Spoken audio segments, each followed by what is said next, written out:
Siyempre, I got you! Isa na namang Sabado kung saan hahangarin mo maging isang negosyante, mga mamshi at papshi. Sing-tamis ng pastillas de leche ang simula ng negosyo ni Papshi. Siguradong kilig match tayo rito, mga mamshi. Nagsisimula kami hanggang 10 kahon lang siguro. Dahil po sa pastillas, nakabili kami ng lupa, bahay, tapos bukid. 1,000 pesos, yan lang daw ang puhunan para sa bangus Spanish sardines business na ito. How true kaya ito? Yung ginagawa ko Sabado at Linggo lang po, nagluluto po ako ng 35 kilo hanggang 50 kilo. Pero kumikita na po ako doon ng 5 to 7 po. Puto cake, maniniwala ba kayong may kita na halos kalahating milyon kada buwan? Dahil sa negosyo na to, meron ako ng 4 na branch. Kumikita kami ng nag-range ng 300 to 400,000 per month. Lahat na yan sa Pera Paraan! And for today's video, gagawa tayo ng pastillas review.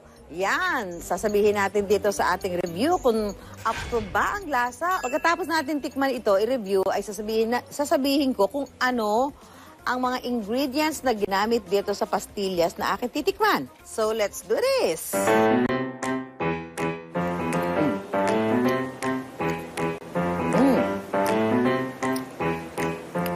Yung typical pastillas na may asukal, gatas ng kalabaw. May butter ba to? Tubig. Pruwan natin to.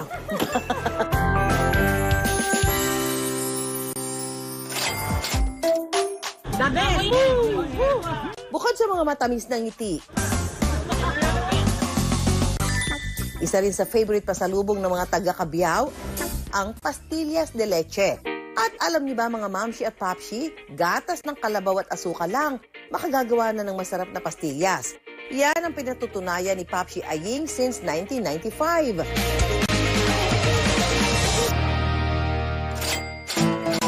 Pero alam niyo bang may love story din daw sa likod ng negosyong ito? How di Carabao, Papshi Aying! Tinayo namin ang negosyo na Aying's Pastillas noong July 20, 1995. Ito lang ang aking nalalaman dahil ito yung aking pinasukan trabaho nung ako'y bata pa. O nung nagkapamilya ako, naisip ko na magtayo ng pasalubong. Pero ang tagumpay ni Mang Aying ngayon, mas pinatamis na mga pagsubok na kanyang nalampasan. Dahil maaga na ulila sa ama, sa edad na 14 years old, nagsimulang mamasukan si Aying sa paggawaan ng pastillas. Dahil dala nga ng kahirapan, hindi naman ako makakapag-aral na masukan na akong katulong sa isang pastilyasan din. Halos 12 years o 11 years akong namasukan. Noong kabataan ko, wala naman akong pangarap eh. Kaya nga naligaw ako ng landas. Mas pinili ko yung masamang bisyo. Dito na nga raw pumapasok ang love story na singtamis ng pastillas. Susunod sa Pera Paraan. Nung makilala ko yung misis ko, si Nancy, kailangan kong unti-unting baguhin yung buhay ko kasi para ipakita ko sa kanya na karapat-dapat sa kanya kahit hindi karapat-dapat. Abangan mamaya. Tatanungin kita ng mga luto ng bangus. Mamimigay ako ng pera mga mamshi at papshi. Abangan yan. Ano kaya ang sikreto sa bangus Spanish sardines ni Papshi Jomar?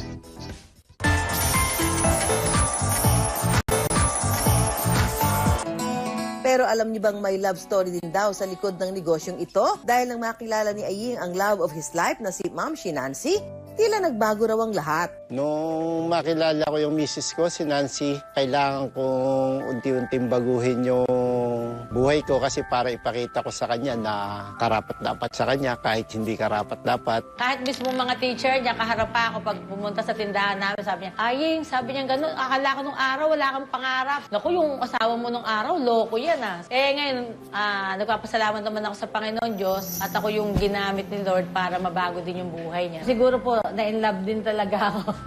Hay nako, nilalanggam naman ako sa inyo.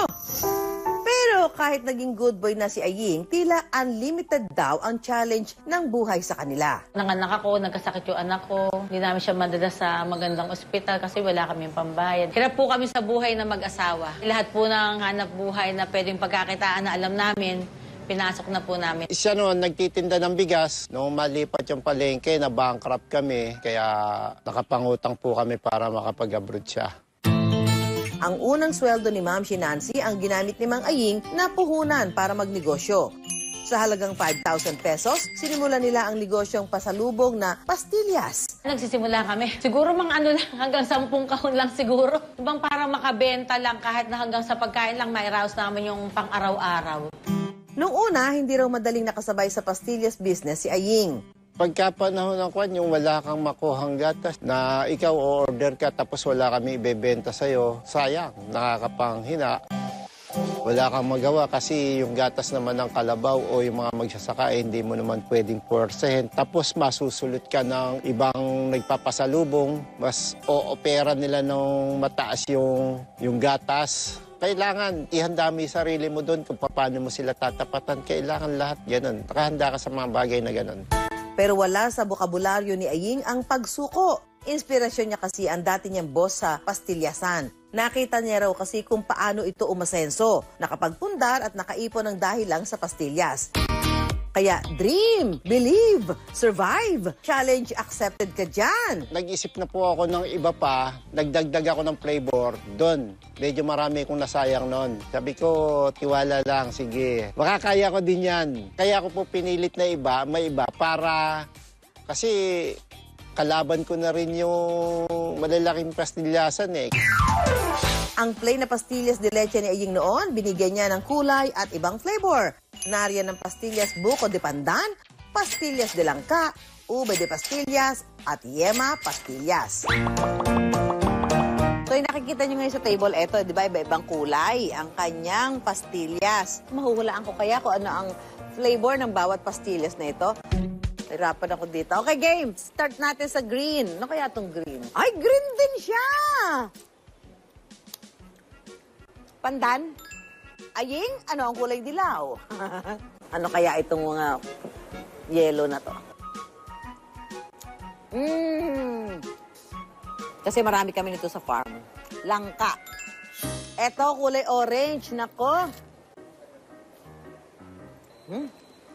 Challenging tong orange, ha? Mane? Carrots? Yun nga gusto kong sabihin, yema. Yema, lasa siyang yema. Sabi nga, sa bawat pagtitiyaga, may pastillas. Nilaga. Kaya ang pastillas ni Aying kumikita na raw ng 6 figures monthly. Winner na winner. Dahil ang dating tagahalo at runner lang sa pastilyasan, tatak pa sa lubong na ng Cabiao Nueva Ecija. Hep, hindi dyan natatapos ang lahat dahil ang Aying's Pastillas may mga resellers na rin at isa pang branch. Dahil po sa pastillas, napag-aaral ko yung aking dalawang anak. Nakabili kami ng lupa sa Gapan, dito naman sa Cabiao, lupa at bahay, tapos bukid.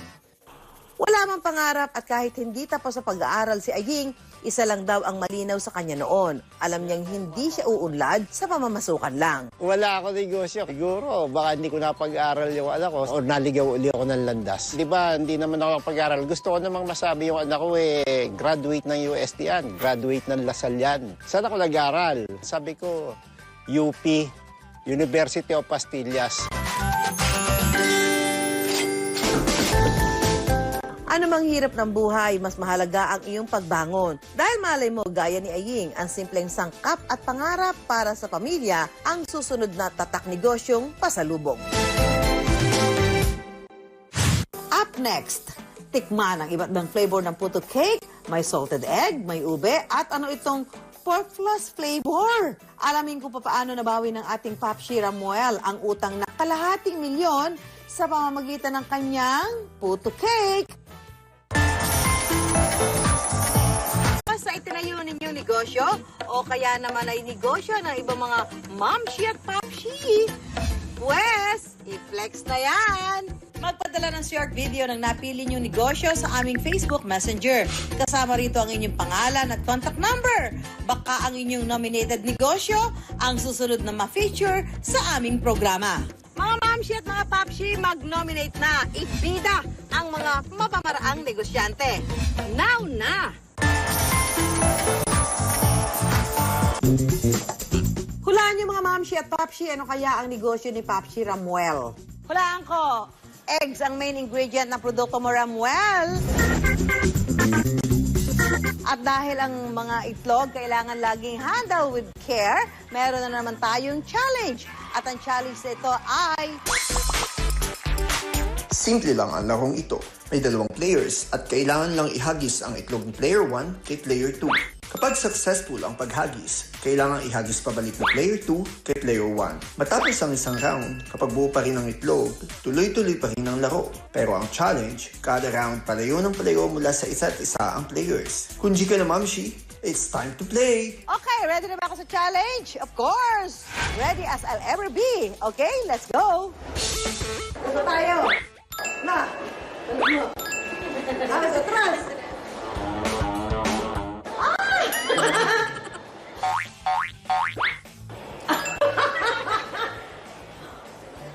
Upso!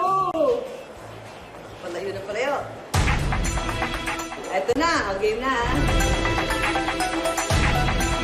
1, 2, 3!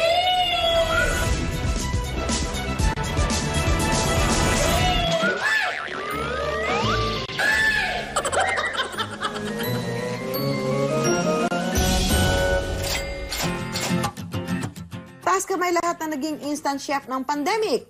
Relate match dyan ang papsi nating si Ramuel, sariling sikap para ang puto craving achieved.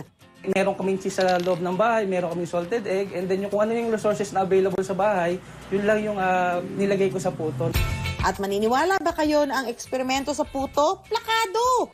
Pinost ito online ni Papsi Ramuel at umani ng maraming heart reacts mula sa netizens. Yun yung first time namin. Meron ng recipe ang nanay ko from church activity, parang ganun. Then yun lang, ginaya ko lang.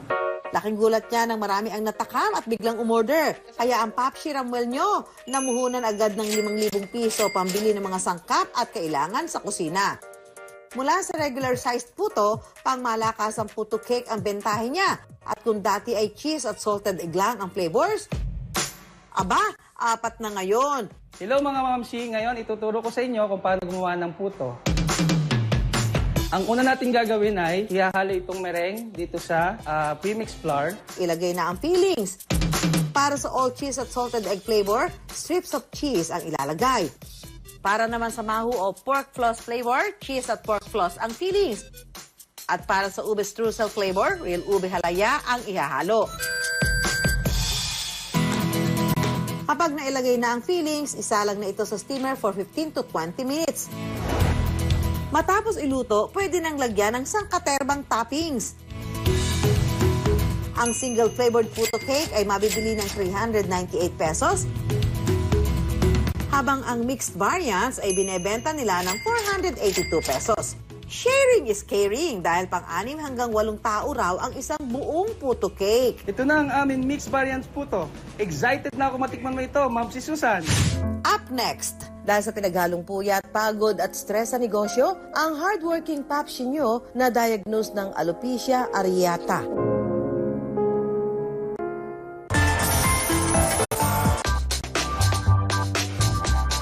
Ito na ang aming mixed variant puto. Excited na ako matikman mo ito, Ma'am si Susan. Ay, ang ganda naman ng ano. Very colorful. Mukha siyang cake actually, hindi siya mukhang puto. Unahin natin ang ube. Mainit ba? Cheese. Lasang cheese. Dito naman pork floss. Lasang puto. Ito naman, salted egg. Ang ganda nung ano na, yung texture. Consistent yung kanyang ano. Yung consistency ba, you know? Alam mo ibig ko sabihin? Hindi ko nga rin masabi eh. May kunat siyang konti. Hindi siya parang bulak. Firm ang kanyang texture.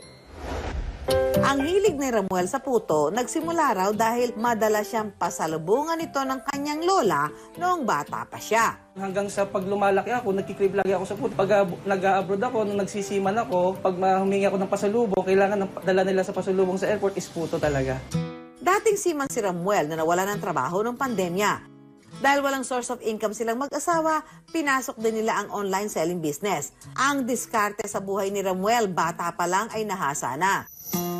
Lumaki po kami sa bundok, kapos na kapos talaga kami. Sari-sari ng business na naiisip ng mga magulang ko, isa na yun yung pagbabagal bote, pagtitinda ng puto. 12 taong gulang pa lang noon si Ramuel pero natuto ng maghanap buhay para sa pamilya. Meron ako isang lolo na blind. Kasi dati siya natatrabaho sa bakery, gusto niyang magkaroon kami ng negosyo. Naggagawa siya ng puto. Isang time na yun, hindi pa perfect yung puto kasi first time lang ginawa, walang bumibili.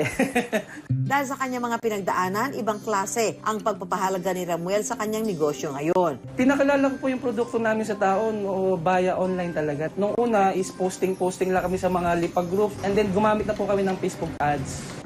Hindi matatawaran ang sipag at tiyaga na inilalaan niya para mas mapalago ito. Pero tulad ng ibang negosyo, may mga problema pa rin kinaharap si Ramuel.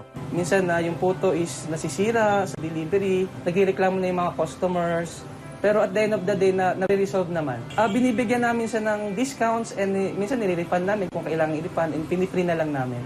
Dahil sa pinaghalong puyat, pagod at stress sa negosyo, ang hardworking Papsi nyo na-diagnose ng alopecia areata, isang autoimmune disease na nagdudulot ng hair loss o paglalagas ng buhok. Stress management ay importante, lagi kang matulog na maaga and iniinuman ko na lang siya ng gamot na kontra sa sakit. Nawawala naman yung panit, gumagaling na siya. Kasabay ng tuloy-tuloy na pagpapagaling ni Ramuel ang tuloy-tuloy ding pagpasok ng biyaya sa kanilang pamilya. Dahil sa negosyo na to, naipundar ko yung nagkaroon ako ng 4 na branch and nakabili ako ng sasakyan and kumikita kami ng nag-range ng 300 to 400,000 per month. Actually, hindi pa siya nagsisink in ngayon talaga kasi hindi ko naman nakalain na may ganun akong talent pala na ito ay mapapalago ko ng ganito talaga. Ang tagumpay niya raw sa negosyo ay dahil sa kanyang mga naging unang inspirasyon, ang kanyang lolo at lola. Siguro kung nakikita ko ng lola ko ngayon, proud siguro siya sa akin. Na yung apo ko na, kasi ako makulit ako ng bata spoiled ako sa kanya. Sa yung mahal na mahal ako ng lola ko talaga. Salamat sa lola ko na bulag dahil sa kanya, na-inspire talaga ako. Kaya ang payo ni Papsi Ramuel sa mga nangangarap din tulad niya, Wala nang ibang gagawin kundi magsipag, magtiyaga at sumabay ka sa trend. Hindi lagi tayo pa-backward, lagi dapat pa-forward tayo. At saka maging passionate talaga sa ginagawa mo. ang buhay ni Ramuel from scratch is the rags to riches. Pero tandaan, hindi ito nangyari overnight at patuloy pa rin pinagsisikapan, day and night. Susunod sa Pera Paraan. Tatanungin kita ng mga luto ng bangus. Mamimigay ako ng pera, mga mamsi at papsi. Abangan yan. Ano kaya ang sikreto sa bangus Spanish sardines ni Papsi Jomar?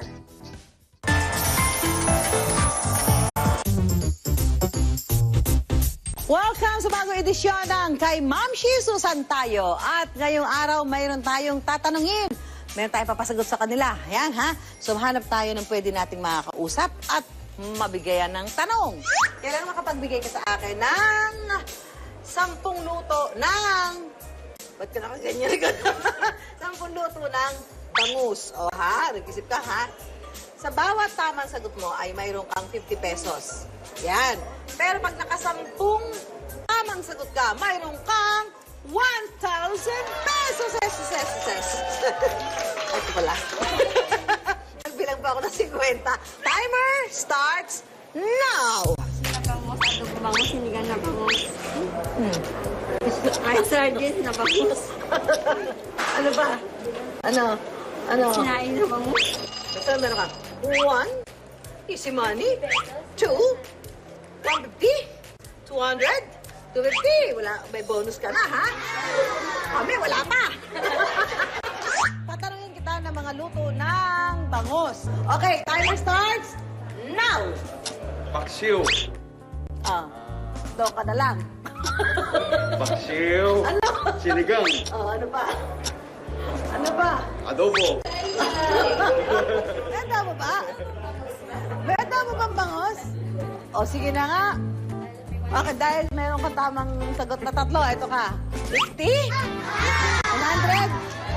150, pagdagdag mo sa bonus mo, kuya.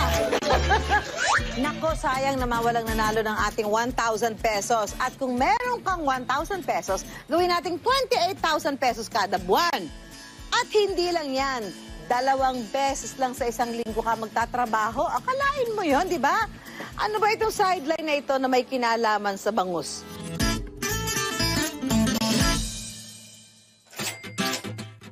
1,000 piso lang ang kinailangan ni Jomar, isang dating OFW, para simulan ng patok niyang sideline ngayon, ang bangus Spanish sardines. Ngayon naman, tuturuan ko kayo ngayon kung paano magluto ng bangus Spanish sardines. Sa 3 kilong bangus, makakagawa tayo ng 10 tubs at gagastos tayo ng 800 pesos. At sa 10 tubs na yan, mabibenta natin siya na 1,500 pesos. Sa pressure cooker, una niyang nilalagay ang mga dahon ng laurel. Tapos pupunuin natin yung ilalim niya para makover lahat, para hindi dumikit yung mga bangus. Tapos, sinusunod niya ang bawang, carrots, buong paminta at asin. At saka syempre ang bangus. Sa paglalagay naman ng bangus, unahin natin yung buntot, then yung sumunod dun sa buntot, tsaka yung tiyan ng bangus. Then ihuli natin yung ulo ng bangus kasi mas madali siya madurog. Kapag nailagay na niya ang bangus, maglalagay ulit siya sa ibabaw ng bawang, carrots at paminta, saka pampalasa at oyster sauce. Bangus tip ni Jomar, nilalagyan niya ng suka ang kanyang timpla para hindi mabilis masira ang Spanish sardines. Nilalagyan din niya ito ng siling labuyo pero sa mga hindi mahilig sa maanghang, pwedeng wala nito.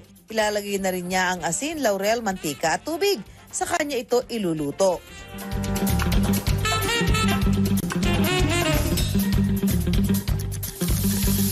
After 1 hour and 30 minutes, luto na yung ating bangus Spanish sardines. Pinalamig na rin natin siya ng 1 hour kasi kailangan siya malamig kasi madudurog siya pag kinuha natin na mainit. Ihanda na ang kanin dahil luto na ang bangus Spanish sardines.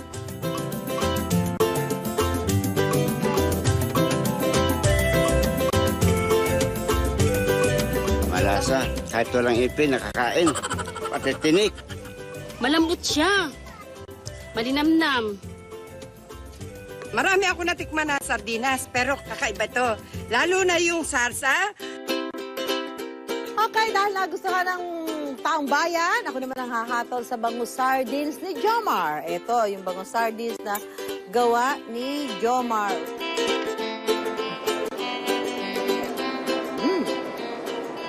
Ang sarap. Lambot. Naman pala. May pinagmamalaki naman pala itong sardinas si Jomar.